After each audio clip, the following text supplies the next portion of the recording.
আমার জীবনে 3টা লোক আমার মাহফিলে মারা গেছে, তার একজনের নামাজে জানাজা আমি পড়াই দিছি। মাহফিলে সে ইন্তেকাল করেছে।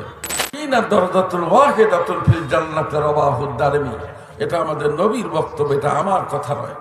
কোন ব্যক্তি এই পবিত্র কোরআনুল কারীম থেকে জানতে এসে শিখতে এসে যদি মারা যায়, যেতে পারে না ভাই? আমার জীবনে 3টা লোক আমার মাহফিলে মারা গেছে, তার একজনের নামাজে জানাজা আমি পড়াই দিছি। মাহফিলে সে ইন্তেকাল করেছে। বিশ্বনবী বলেন, কোরআনুল কারীম শুনতে এসে কোনো ব্যক্তি যদি মারা যায়, লোকটা নেককার না গুনাহগার, একথা রাসূল বলেননি। রাসূল বলছেন যদি মারা যায় তাহলে নবীগণ যে জান্নাতে থাকবেন, ওই জান্নাত যে স্তরে, তার নিচের স্তরটাকে আল্লাহ পাক এই লোককে ওই জায়গায় সিট নাম্বার দিয়ে দিবেন। সুবহানাল্লাহ, সুবহানাল্লাহ, সুবহানাল্লাহ। আমার ভাইয়েরা, গভীর মনোযোগ দিবেন। যে কথা বলার জন্য সামনের দিকে যাচ্ছি, আমি লম্বা সার্ভিস দেব না, কষ্ট দেওয়ার জন্য কুড়িগ্রাম জেলা থেকে আসি নাই। আল্লাহ নবী বললেন, আয়েশা, চোখের পানি গালের মধ্যে মিশিয়ে রাখলে আল্লাহর জাহান্নামে ফেলে দিল। গালের মধ্যে চোখের পানি মিশে থাকলে লোকটার একটা পশম পর্যন্ত জাহান্নামের আগুন পোড়ার ক্ষমতা রাখবে না। মুসলমানের চোখের পানি, হে মিয়া, এটা খেলা কথা না। জীবনে দেখেন তো, একটি দিন আল্লাহর উদ্দেশ্যে এক ফোঁটা চোখের পানি আপনার বের হলো কিনা? এ ভাইরা, রাসূলের সামনে এক সাহাবী কাঁদতেছে। ফানাদালা জিবরিল আলাইহিস সালাম, জিবরিল এসে গেলেন।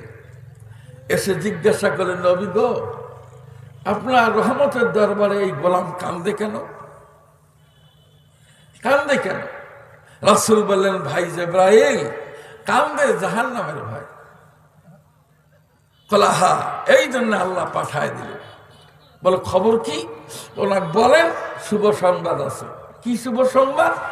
যে আল্লাহর ভয়ে যার চোখের থেকে পানি বের হয়, জাহান্নামের আগুন নিভিয়ে দেওয়ার জন্য চোখের এক ফোঁটা পানি যথেষ্ট। আরো জোরে, আরো জোরে।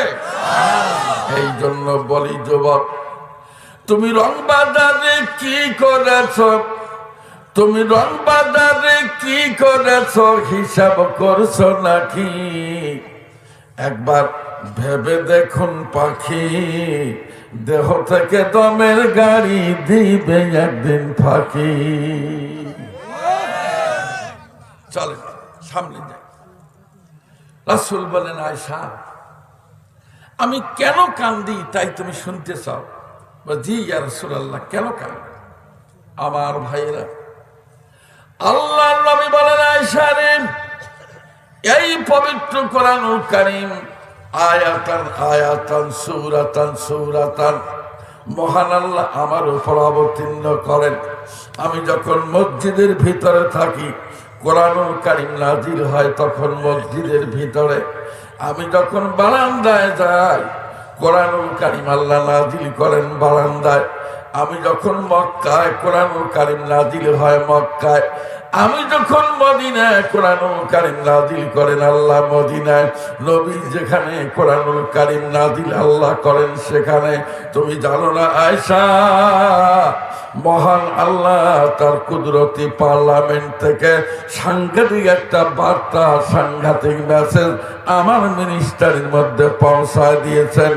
আমার মন্ত্রণালয় হযরত জিবরিল আলাইহিস সালাতু ওয়াস সালাম যখন এই মেসেজ পৌঁছায় দিয়ে গেলেন, তখনই আমি অবাক হয়ে গেলাম, আশ্চর্য হয়ে গেলাম। সর্বনাশ, মানুষের কপালে হবে কি? তুমি জানো না আয়েশা, একটা মেসেজের কারণে, একটা বার্তার কারণে আমি কাঁদতেছি।